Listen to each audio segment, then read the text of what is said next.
Semana passada a gente começou uma mensagem. Obrigado, Silvão.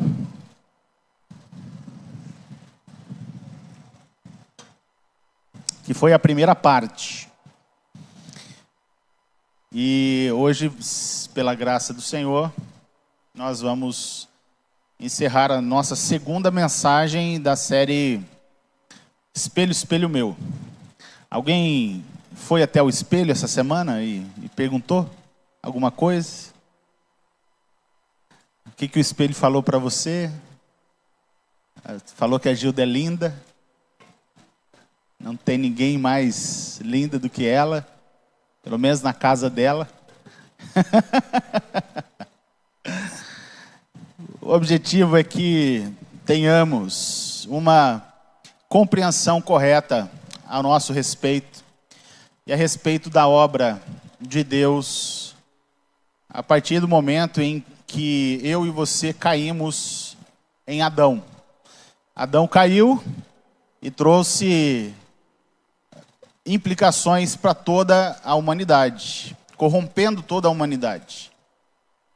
Mas enquanto essa tragédia acontecia, no mesmo capítulo de Gênesis 3, nós vamos ver nessa noite que há uma providência de salvação. Se não tivesse sido feito absolutamente nada a esse respeito, quanto a essa providência, a pergunta é: onde eu e você estaríamos? Já parou para pensar nisso? Nem aqui estaríamos, certamente. Nós não vamos fazer a leitura de Gênesis capítulo 3 todo. Nós vamos lê-lo a partir da sequência da nossa mensagem, conforme forem apresentados os pontos, só para que nós possamos ganhar um pouco mais de tempo. Na semana passada, irmãos, nós vimos o primeiro ponto, o primeiro ato entre aí a questão da queda e da redenção. E nós, então, focamos no primeiro ato, que foi a tentação. E aqui nós discorremos um pouco, compreendendo inicialmente uma questão muito importante, que na verdade atravessa os séculos, que é um questionamento em relação à pessoa de Deus e aos propósitos soberanos de Deus. Se de fato Deus é bom, será que Deus é o autor do mal? Quando nós somos tentados, quem é que nos tenta? Será que Deus tem alguma coisa que ver com isso?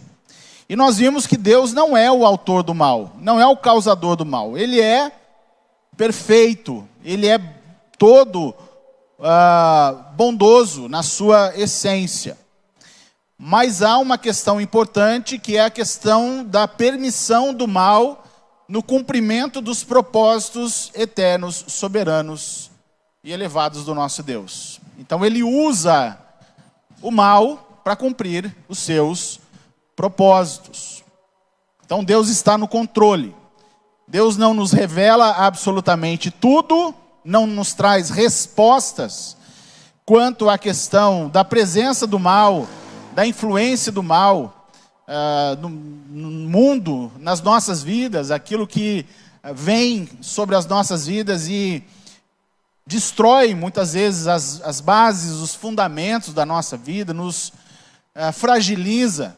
E tem coisas que nós não conseguimos respostas, pelo menos respostas que sejam satisfatórias. Mas é assim que funciona. Tem algumas coisas que Deus nos revela e há coisas que Ele não nos revela. E a gente deve se satisfazer em Deus, sabendo que Ele é soberano sobre toda e qualquer situação. Diante do fato da questão da tentação, como é que nós lidamos então a partir dessa compreensão? Precisamos saber que quando somos tentados, o Senhor nos providencia meios para, então, não cairmos, vencermos as tentações. Cada um não sendo, portanto, tentado por Deus, é tentado pelo mau desejo do seu próprio coração. Então são questões que nós precisamos tratar, trabalhar e conhecer a respeito de quem nós somos. É o espelho sendo colocado na nossa frente, nos mostrando que nós não somos tão bons quanto nós pensamos que somos, ou quanto as pessoas dizem que nós somos. Chega alguém para você, muito amigo seu, e gosta demais de você, fala assim: nossa, você é uma benção, você é um anjo, que nem falaram para mim, você é um anjo que caiu do céu. Eu falei: Deus que me livre, né? Anjo que caiu do céu é demônio. Mas tem pessoas que têm uma visão muito otimista, e otimista até demais a nosso respeito, que não condiz, na verdade, com quem nós somos, e a gente entende isso, porque essa percepção ela é limitada das pessoas, elas não conseguem ver por dentro de nós. Se tivesse uma ação que nos colocasse para fora, nos colocasse do avesso, muita gente, se não a totalidade, nem perto da gente ficaria. Se nós revelássemos quem de fato nós somos, a maldade do nosso coração, a intencionalidade do nosso coração em ser rebelde, em ser contrário à vontade boa, perfeita e agradável de Deus, para que a nossa própria vontade prevaleça. Esses somos nós. E o que é que prevalece nas nossas vidas para que a gente não deixe que esse mal possa prevalecer? É a graça de Deus. É essa ação de Deus preventiva. É essa ação protetora de Deus para que nós não possamos colocar para fora toda essa maldade.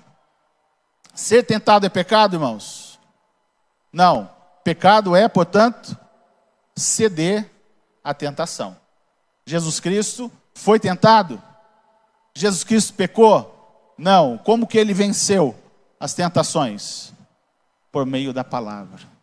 E nós vamos ver agora, a partir do verso de número 6, Gênesis capítulo 3, verso 6, o segundo ponto de destaque aqui na nossa pregação, ou o segundo ato entre a questão da queda e da redenção. A primeira, portanto, foi a tentação, a segunda agora será a queda. Vamos todos ler juntos? Projetado? 1, 2, 3. Quando atraente aos olhos e desejável para delas se obter sabedoria, tomou do seu fruto e o comeu, também o deu ao seu marido, que estava com ela, e ele... Ok. Queda, então, nada mais é do que cedermos à tentação. Então, nós temos aí, no verso de número 6, uma sequência de eventos que estão acontecendo. Nós percebemos Eva com esse desejo desenfreado por um conhecimento supremo, que é o conhecimento do bem e do mal. E é importante nós entendermos também qual foi a proposta da serpente para a mulher. Coma do fruto e você vai ser o quê? Como Deus, conhecedor do bem e do mal. Nossa, que coisa fantástica. Eu só conheço o bem. Eu tenho um relacionamento com aquele que é fonte do bem. Mas o mal, o que é o mal? Coloca um grande ponto de interrogação. Eu não conheço o mal. Será que o mal é bom? E aí então nós temos uma sequência de eventos. O diabo lança a isca e ele vai puxando, não é? Até o ponto aí da incapacidade humana de resistência. Vai se aproximando, o desejo vai crescendo, e aí chega um ponto, como nós vimos no texto, em que ela cede. O desejo de ser como Deus é um desejo que conquista muitas pessoas.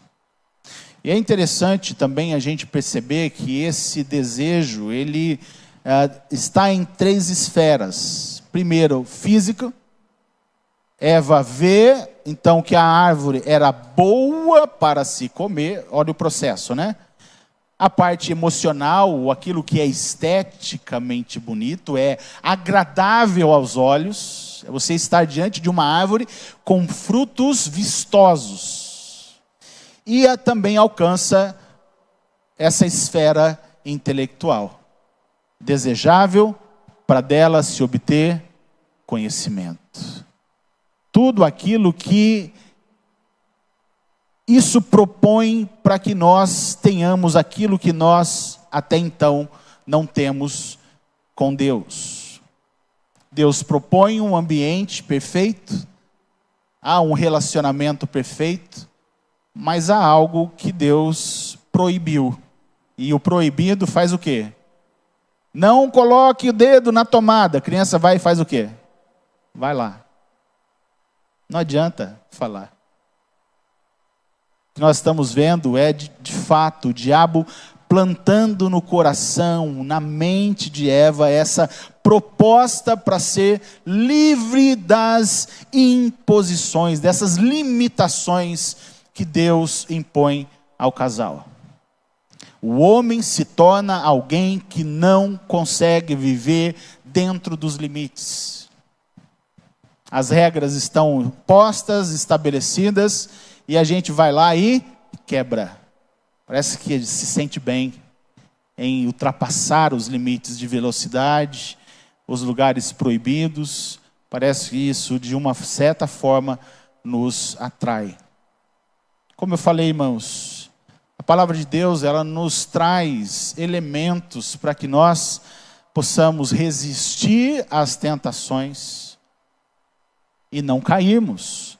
1 Coríntios 10, 13 diz assim: não sobreveio a vocês tentação que não fosse comum a todos os homens.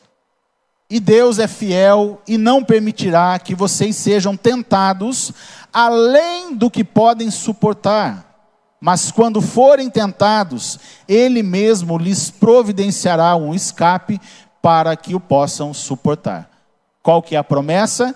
Que seremos tentados, mas não seremos tentados além do que podemos suportar.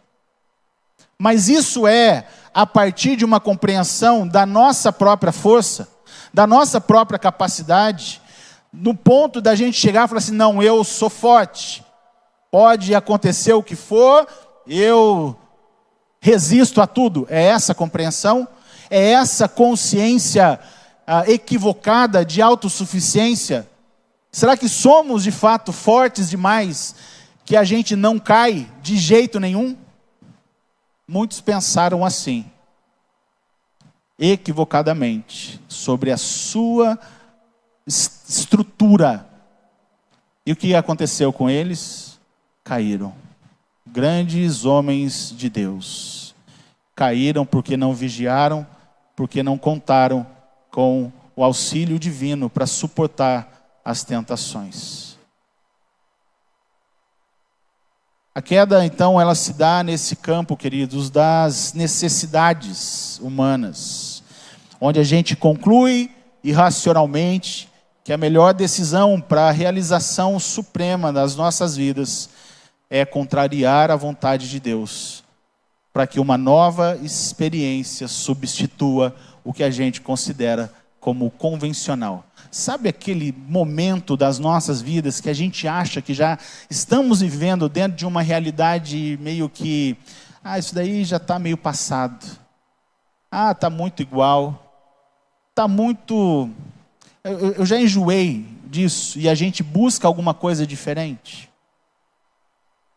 Às vezes chega uma situação como essa e aí é que está o problema.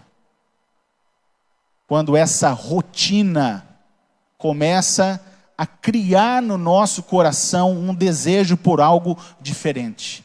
Não há mais uma aceitação de uma rotina dentro do casamento, então quer buscar uma nova experiência.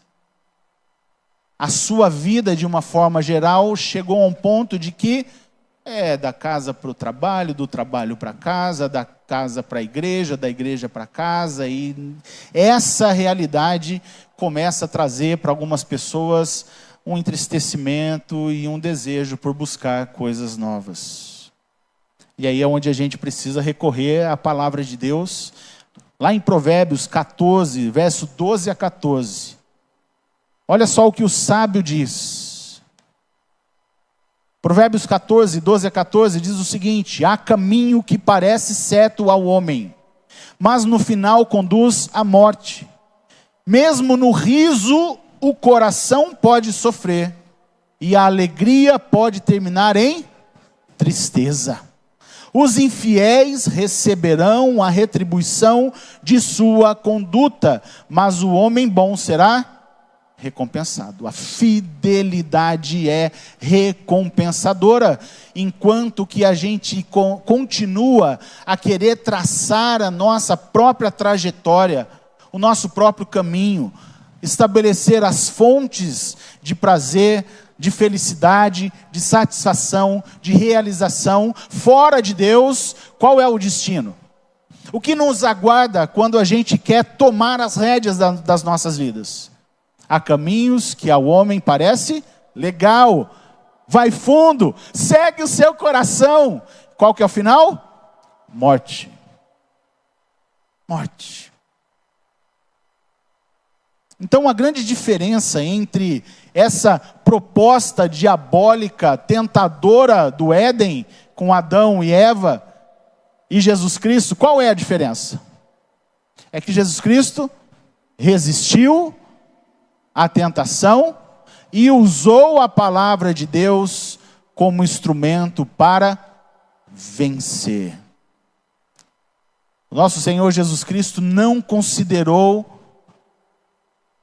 ante essas propostas do diabo, qualquer possibilidade de questionar ou distorcer a palavra de Deus. Não foi assim que o diabo tentou Jesus?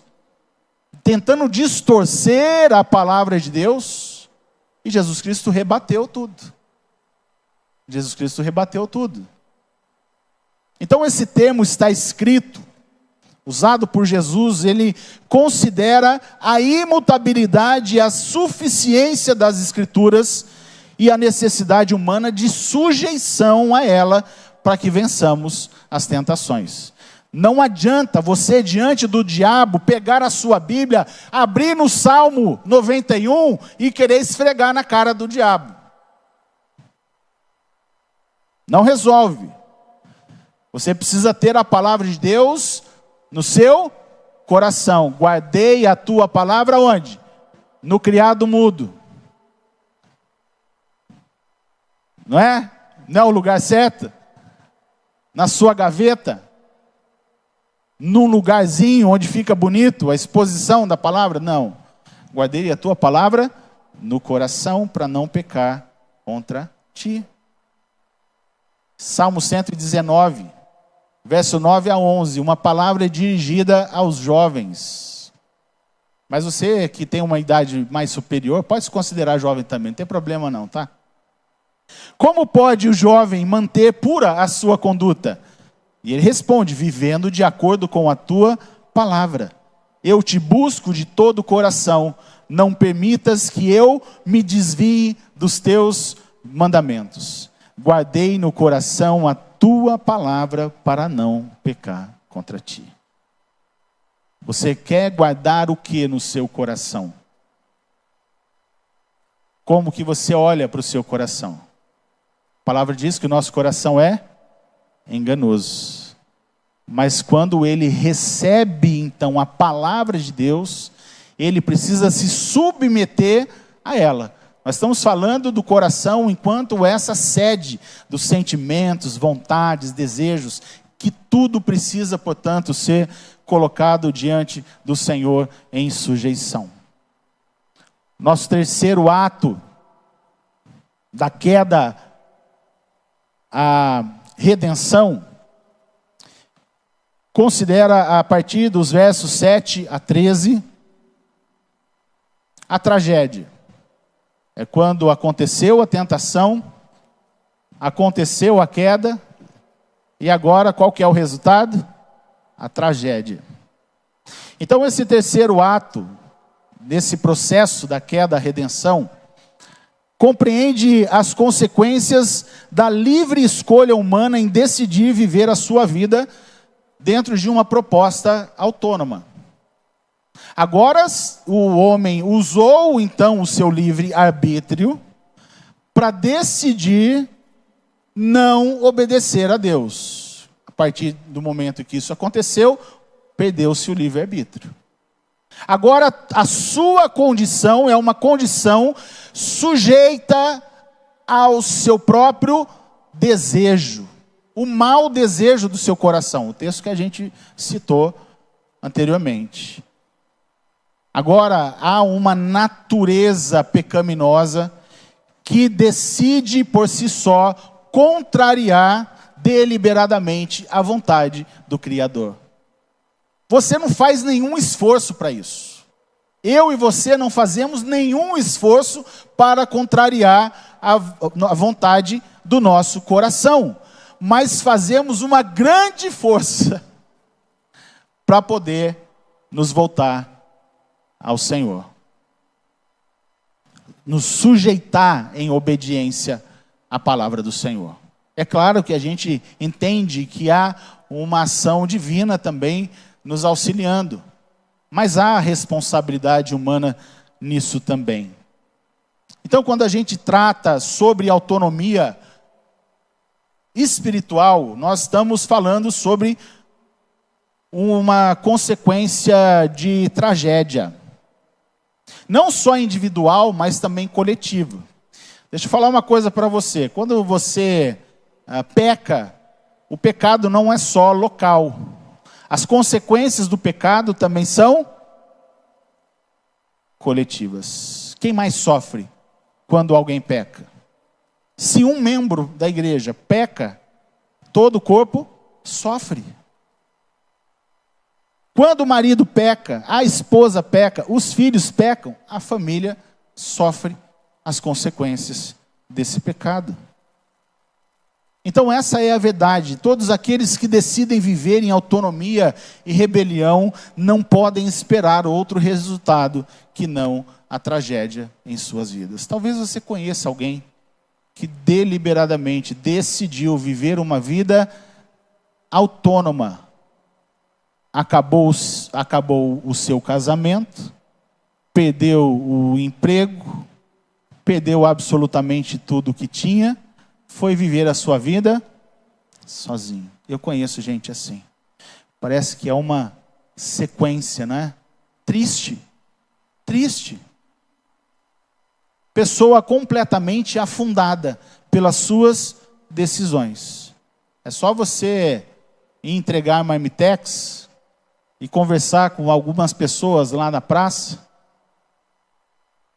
que você vai ouvir justamente esses resultados. Não foi, na verdade, o resultado que Adão e Eva esperavam, foi? Eles receberem de Deus toda a consequência? Eles queriam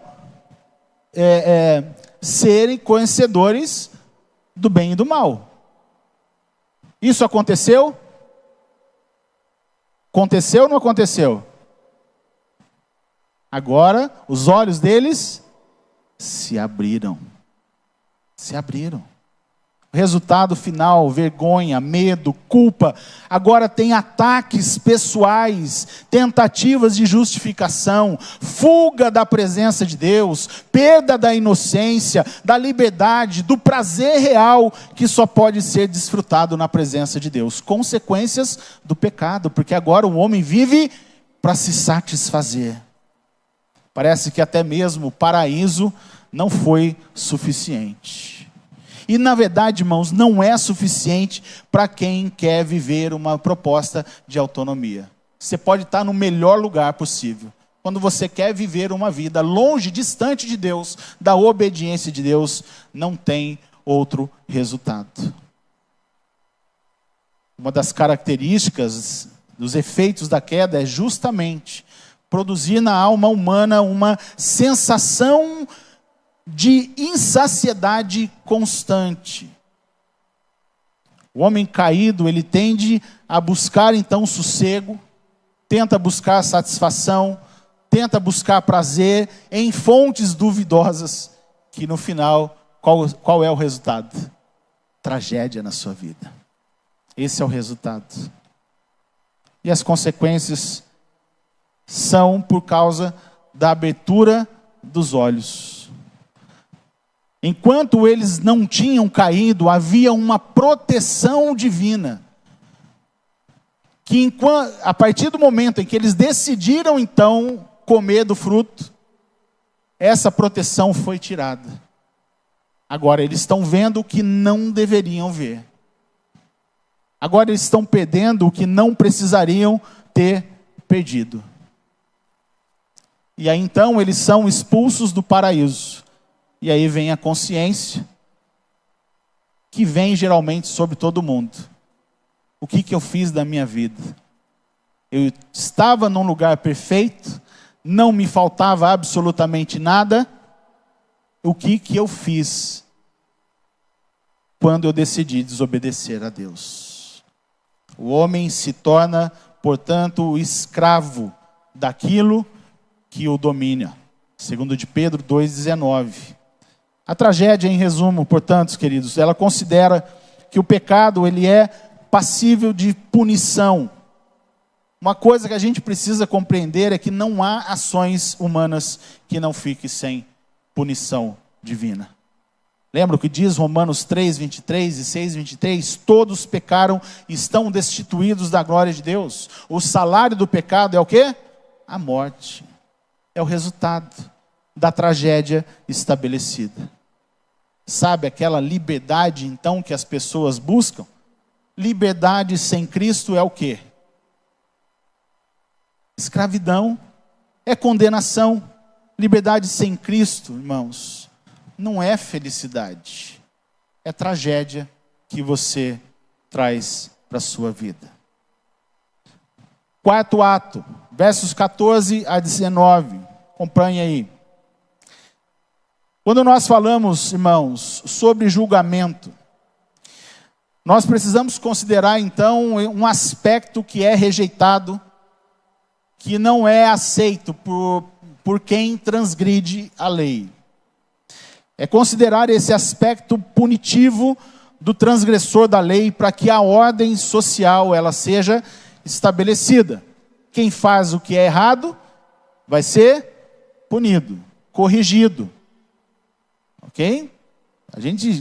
Quem é pai precisa ter a compreensão correta disso. Então, quando o filho transgride uma lei que foi estabelecida, uma ordem, o filho precisa ser disciplinado, corrigido. É claro que precisa ser com amor, com sabedoria, para que o filho não tenha uma visão equivocada dos seus pais. E os pais não podem pesar a mão de tal forma que não vá cumprir o objetivo central, que é fazer com que o transgressor seja restaurado. Então é preciso ter também sabedoria na administração da disciplina.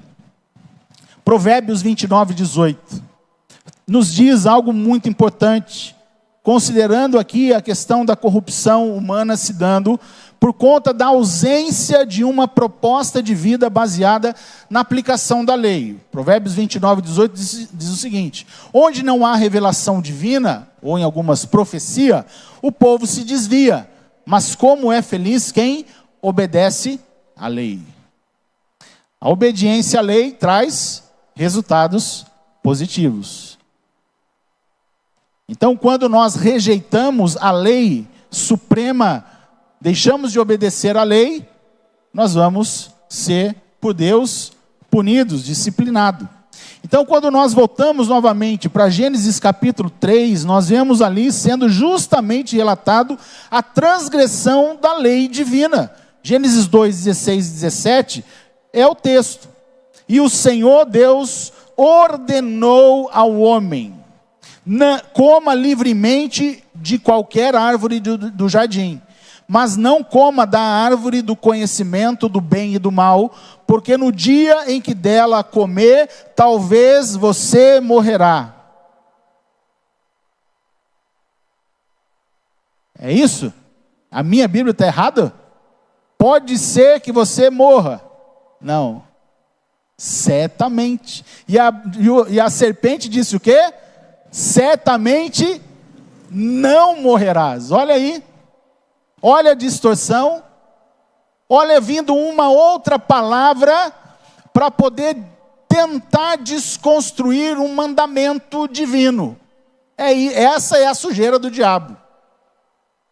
Fazer com que o que é lei estabelecida, na certeza de que se quebrar vai ter disciplina, o diabo fala assim: vai nada, você não vai apanhar de jeito nenhum, não vai acontecer nada, no final do ano você vai ganhar sua bicicletinha, beleza, vai ter prêmio para você. E aí, com Deus não tem negócio, o que ele falou vai acontecer. Então o julgamento, irmãos, foi justo no Éden. Deus foi justo em apresentar para Adão e Eva e também para a serpente o julgamento, sem dúvida alguma. É doloroso, é duro, é difícil, sem dúvida nenhuma. Mas o julgamento, ele vai justamente agora trazer essa consciência do estabelecimento de uma batalha espiritual, de conflitos interpessoais, angústia, dor, sofrimento, morte física, morte espiritual, morte eterna. Sabe, aquilo que antes no Éden era tudo tranquilo, leve, puro, prazeroso, vai se tornar agora penoso. O homem vai ralar, vai suar para tirar da terra agora amaldiçoada por causa dele, para tirar o pão de cada dia. A mulher vai ter dores de parto. São essas as consequências. Para a serpente, a degradação física, a humilhação, promessa de um conflito, então, iniciado ali no Éden, que vai continuar até o triunfo, então, da semente da mulher, nos versos 14 e 15. Para a mulher, como eu falei, multiplicação das suas dores, sofrimento na gravidez, conflitos no casamento, e para o homem, uma maldição lançada também sobre a terra, no seu campo de batalha, que tornaria provisão para a vida, um processo também difícil. Os homens que trabalham sabem como é difícil, não é? Colocar o pão de cada dia na mesa. Doloroso, às vezes um trabalho ingrato, um trabalho que não nos paga, não é aquilo que nós merecemos, mas precisa se aceitar para sobreviver. Muitos estão numa situação como essa, consequências do pecado. Esse julgamento, irmãos, nada mais é, então, do que um prenúncio de um julgamento final e definitivo sobre todos aqueles que ainda permanecem debaixo da corrupção do pecado. Sabe quando, então, a gente viu todo mundo lá no Éden serem punidos? É um prenúncio de algo que vai acontecer quando Jesus Cristo voltar. Quando Jesus Cristo voltar, Ele vai estar trazendo ordem a tudo aquilo que por conta do pecado entrou num estado de caos e desordem. Então nós vemos essa ação restauradora de Deus sobre tudo, sobre os homens e sobre toda a criação. É a restauração plena de todas as coisas que haviam sido corrompidas por conta do pecado. Só para a gente ter uma ideia do que isso quer dizer, Apocalipse 20:10 e os versos 14 e 15. O diabo que as enganava foi lançado no lago de fogo que arde com enxofre, onde já haviam sido lançados a besta e o falso profeta. Eles serão atormentados dia e noite para todo sempre. Agora versos 14 e 15 de Apocalipse 20. Então a morte e o Hades foram lançados no lago de fogo. O lago de fogo é a segunda morte. Aqueles cujos nomes não foram encontrados no livro da vida foram lançados no lago de fogo. Tragédia eterna. Não é a tragédia que nós podemos viver aqui quando nós transgredimos a lei. Isso é um pouco só. Não se compara àquilo que ainda está por vir sobre aqueles que não se arrependerem dos seus pecados. Não reconhecerem Jesus Cristo como Senhor e Salvador de suas vidas. Por fim, o último ato entre a queda e a redenção, verso 20 e 24.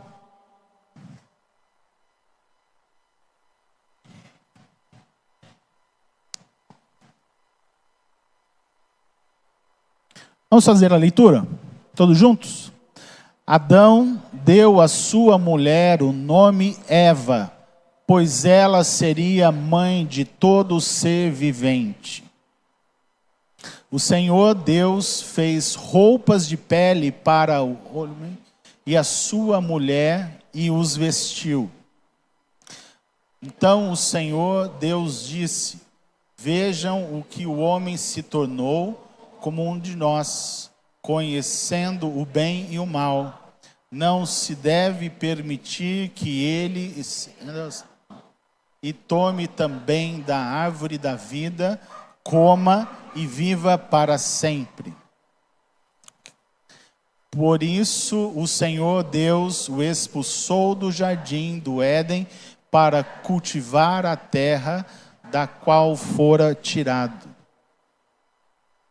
Depois de expulsar o homem, colocou querubins a leste do jardim do Éden e uma espada flamejante que se movia de um lado para o outro, guardando o caminho que leva à árvore da vida. Ok? Provisão de Deus. Nós temos no mesmo ambiente, no mesmo contexto, diante da tentação, diante da queda, diante da tragédia, nós temos também a provisão de Deus. Bendito seja o Senhor que providencia salvação para aqueles que caíram em Adão. Esses versos 20 a 24, nós temos ali, além da promessa de um descendente, que foi já vista no versículo 15 do capítulo 3, a provisão divina para o pecado também incluía, como nós lemos, peles de animais sacrificados para cobrir a vergonha humana. Sabe aquela tentativa? O homem caiu, os seus olhos se abriram e eles fizeram o quê? Procuraram se esconder de Deus e fizeram o quê? Roupas para si, para poder tampar ali a sua vergonha. Tentativa de justificativa. Tentativa de esconder o mal de si, dos outros. Se esconder. Então nós temos nesses versos, o verso 15 e o 20, uma relação forte no que diz respeito à confiança de Adão na promessa redentora de Deus. E ele fala isso citando a pessoa de Eva. Ele está ali em confiança de que esse personagem prometido, nós temos ali o descendente de Eva. Eva, pois, seria mãe de toda a humanidade. Símbolo de confiança de que o Criador providenciaria uma sucessão ali, na verdade, uma descendência a partir da sua mulher. E um desses seria aquele que faria o que com a serpente? Esmagaria a cabeça da serpente. Autoridade. Então, quando Adão escolheu o nome de Eva, nós temos ali essa demonstração de fé na promessa de Deus, de que a sua mulher daria luz a filhos, incluindo aquele que seria vitorioso sobre a serpente. Quando nós entendemos que Jesus Cristo é vitorioso, já é vitorioso, como eu e você nos submetemos a essa autoridade? Como eu disse, não somos nós que por nós mesmos podemos ser vitoriosos sobre a tentação do diabo. Não é isso que nos impede de cair. Não é isso que nos livra das tragédias. Mas é a graça do nosso Salvador Jesus Cristo. Falar sobre provisão divina é considerar justamente o poder ilimitado, algo que é muito maior do que o próprio salário do pecado.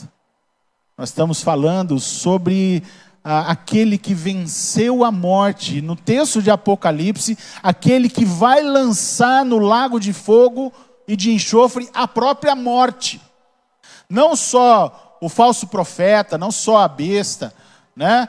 Não só aqueles que seguem, então, a besta, mas também lançará a morte. A morte é o último inimigo a ser vencido. Romanos 5, 17 a 19. Estamos caminhando para o final e precisamos encerrar com esse texto, para que possamos entender a figura de Adão e a figura de Cristo. Diz o seguinte: se pela transgressão de um só a morte reinou por meio dele, muito mais aqueles que recebem de Deus a imensa provisão da graça e da justiça reinarão em vida por meio de um único homem, Jesus Cristo. Consequentemente, assim como uma só transgressão resultou na condenação de todos os homens, assim também um só ato de justiça resultou na justificação que traz vida a todos os homens. Logo, assim como por meio da desobediência de um só homem, muitos foram feitos pecadores, assim também por meio da obediência de um único homem, muitos serão feitos justos. O primeiro Adão falhou na sua missão, até rimou. O segundo Adão se tornou vitorioso. Enquanto um caiu no paraíso, o outro venceu no deserto. Olha que interessante essa comparação. A gente não precisa, para servir a Deus, a gente não precisa estar no paraíso, irmãos. Pode ser que você vivendo no paraíso, pode ser que você caia. Lembre-se disso. Mas é no deserto que nós reconhecemos as nossas limitações e nós recorremos a Deus para que do céu nos venha provisão, para que sejamos alimentados, plenamente satisfeitos e nos tornemos confiantes que o Senhor é o Deus provedor. Adão se rebelou e caiu, Cristo obedeceu e triunfou. Adão foi expulso, Cristo foi aceito. O caminho foi fechado para Adão, Cristo reabriu o caminho. Onde houve falha e pecado, o Cordeiro de Deus triunfou com obediência e excelência. Estávamos nus e envergonhados. Então Cristo nos deu as suas vestes. E agora estamos de novo na presença do Senhor, tendo sido declarados justos e aptos para uma comunhão perfeita com Ele. Se no Éden perdemos essa comunhão perfeita, por meio de Cristo, podemos ter isso restabelecido. Vamos abaixar a nossa cabeça.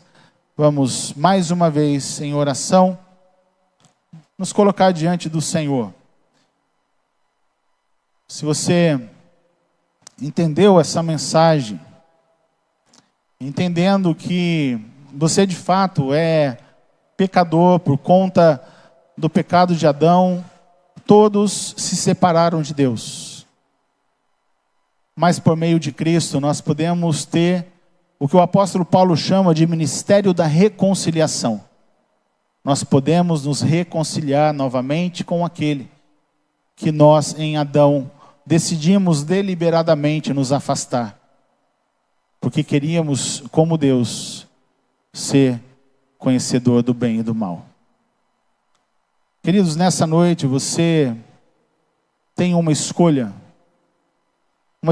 que pode ser a mais importante da sua vida, se você ainda não a tomou. Que é se voltar completamente para aquele que morreu e se entregou para que você não precisasse ser, por justiça, condenado à condenação e à total separação de Deus eterna. Jesus Cristo é o único caminho, verdade e vida. É aquele que nos reconecta ao Pai. Se você entendeu essa mensagem e ainda não decidiu se tornar seguidor de Cristo, você pode fazer isso nesse momento. Se você quiser levantar a sua mão dizendo que nessa noite você o aceita como o Senhor da sua vida, faça isso. Não espere para amanhã, não espere para domingo que vem. Pode ser que a gente nem esteja mais aqui. Mas se você entendeu essa mensagem, você compreende que não tem outro caminho. Não há outra decisão a ser tomada que não se voltar por meio de Cristo à presença de Deus. Você entendeu essa mensagem? Foi simples. Consegui compartilhar com você um pouco da palavra do Senhor. Há alguém nessa noite que deseja entregar a sua vida para Jesus, se ainda não fez? Levante a sua mão, para que possamos orar por você. E você possa ter a partir de hoje acesso à presença de Deus por meio de Jesus Cristo. Senhor, nós queremos mais uma vez agradecer a Ti pela Tua graça e misericórdia quando enviou o Seu Filho Jesus Cristo para morrer no nosso lugar. Estávamos condenados e separados de Deus pelo nosso pecado, pela nossa desobediência, pela nossa transgressão. Mas a partir, ó Deus, da semente prometida, Jesus Cristo de Nazaré veio para esmagar a cabeça da serpente. Agora o enganador não tem mais poder, domínio sobre nós. Estamos livres para podermos servir ao Senhor, não mais nos tornarmos servos e escravos do nosso pecado, mas somos livres para servir ao Senhor. E nós agradecemos a Ti por isso, porque não éramos e não somos merecedores, mas o Senhor é um Deus gracioso, e que nessa noite ministra essa graça a nós, chamando pecadores ao arrependimento, para que possam novamente ter comunhão contigo. E nós agradecemos por essa oportunidade que temos. Que o Teu Santo Espírito fale com aqueles que por algum motivo não quiseram levantar a sua mão, mas entenderam a mensagem. Que o Senhor fale com eles e eles tomem uma decisão. Em nome de Jesus que oramos. Amém.